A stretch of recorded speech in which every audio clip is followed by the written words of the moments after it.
Welcome बच्चों, हम solve कर रहे हैं राष्ट्रीय आय एवं योग्यता आधारित छात्रवृत्ति परीक्षा 2025 के लिए सामाजिक विज्ञान के कुछ इंपॉर्टेंट प्रश्न। आइए सॉल्व करते हैं। आलमगीरपुर पुरास्थल किस नदी के तट पर है?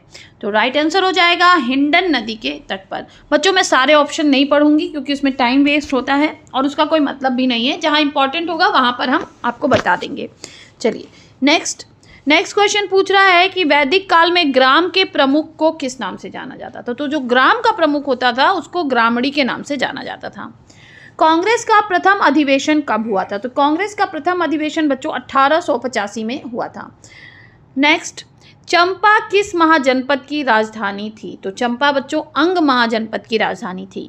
आगरा शहर की स्थापना किसने की थी? आगरा शहर की स्थापना सिकंदर लोदी ने की थी। ऑप्शन ए सही हो जाएगा। नेक्स्ट पूछ रहा है कि पृथ्वी की जो भू प्रॉपर्टी है उसका निर्माण किसके जरिए होता है? तो सियाल, SIAL इसको लिखते हैं, यानी सिलिका और एल्यूमिनियम। ठीक है, इसी और पढ़ते क्या हिंदी में? सियाल, सिलिका और एल्यूमिनियम। ठीक है, याद रखेंगे हम। नेक्स्ट, उत्तर प्रदेश में कितने जिले हैं? तो उत्तर प्रदेश में 75 जिले हैं, हम सभी को मालूम है। बहुत ही इजी क्वेश्चन। प्रथम गोलमेज आंदोलन कब हुआ था? प्रथम गोलमेज आंदोलन बच्चों 1930 यानी 1930 में हुआ था। ऑप्शन ए सही हो जाएगा। मैंग्रोव वन में कौन से वृक्ष पाए जाते हैं? तो आपने सुंदर वन का नाम सुना होगा, तो उसी से हम याद रख सकते हैं सुंदरी वृक्ष जो है वो मैंग्रोव वन में पाए जाते हैं। नेक्स्ट, असहयोग आंदोलन किस वर्ष आरंभ हुआ? तो असहयोग आंदोलन बच्चों 1920 में आरंभ हुआ। स्वच्छ भारत मिशन किस वर्ष लागू किया गया? तो स्वच्छ भारत मिशन 2014 में जब हमारे प्रधानमंत्री बने श्री नरेंद्र मोदी, तो उन्होंने इसको लागू किया। नेक्स्ट, संविधान के किस अनुच्छेद में शिक्षा के अधिकार का वर्णन है? तो अनुच्छेद 21 का 21 जो का है उसमें जो है संविधान के अनुच्छेद में शिक्षा के अधिकार का वर्णन है। मौलिक कर्तव्यों की संख्या है, ये बहुत इंपॉर्टेंट क्वेश्चन है बच्चों। मौलिक कर्तव्य यानी फंडामेंटल ड्यूटीज़ कितनी हैं? 11। अक्सर आपकी बुक्स के फर्स्ट या लास्ट पेज पर ये लिखी होती हैं। मौलिक अधिकार कितने हैं? मौलिक अधिकार हैं बच्चों 6। ठीक है, तो यहाँ पर हम टिक करेंगे ऑप्शन ए 6 पे। नेक्स्ट, महावीर स्वामी का जन्म कहाँ हुआ था? तो महावीर स्वामी का जन्म हुआ था बच्चों कुंडग्राम में। कहाँ हुआ था? कुंडग्राम में। मोहनजोदड़ो की खोज किसने की थी? तो मोहनजोदड़ो की खोज की थी राखल दास बनर्जी ने। किसने की थी? राखल दास बनर्जी ने। नेक्स्ट, बुद्ध को महापरिनिर्वाण कहाँ प्राप्त हुआ था? बुद्ध की मृत्यु कहाँ हुई थी, इस तरह से हम कह सकते हैं। तो कुशीनगर ऑप्शन सही हो जाएगा बच्चों, ऑप्शन बी, कुशीनगर में बुद्ध को महापरिनिर्वाण प्राप्त हुआ था।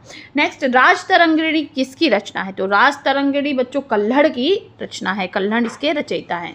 नेक्स्ट, अभिज्ञान शाकुंतलम किसकी रचना है? तो अभिज्ञान शाकुंतलम कालिदास जी की रचना है। नेक्स्ट, इंडिका पुस्तक के लेखक कौन है? तो इंडिका पुस्तक के लेखक हैं मेगास्थनीज।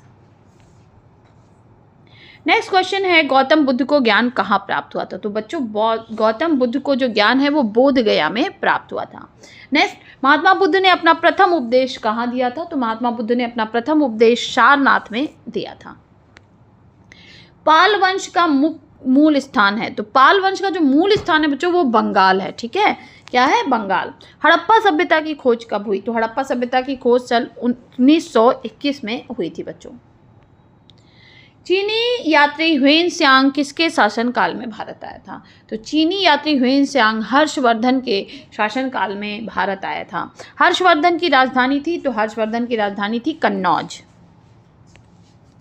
चालुक्य वंश की राजधानी थी? चालुक्य वंश की राजधानी थी बच्चों वातापी। ऑप्शन ए जो है वो हमारा सही हो जाएगा। नेक्स्ट क्वेश्चन, भारत में सर्वप्रथम सोने के सिक्के किसने चलाए? तो बच्चों कुषाण जो राजा थे, कुषाण वंश के कुषाण राजा जो थे, उन्हीं लोगों ने भारत में सर्वप्रथम सोने के सिक्के चलवाए थे। चौगान खेलते वक्त किसकी मृत्यु हुई थी? तो चौगान खेलते हुए कुतुबुद्दीन ऐबक की मृत्यु हुई थी बच्चों। शाहनामा किसकी रचना है? तो शाहनामा फिरदौसी की रचना है। तो यहाँ पर हमारे 30 इंपॉर्टेंट प्रश्न खत्म होते बच्चों।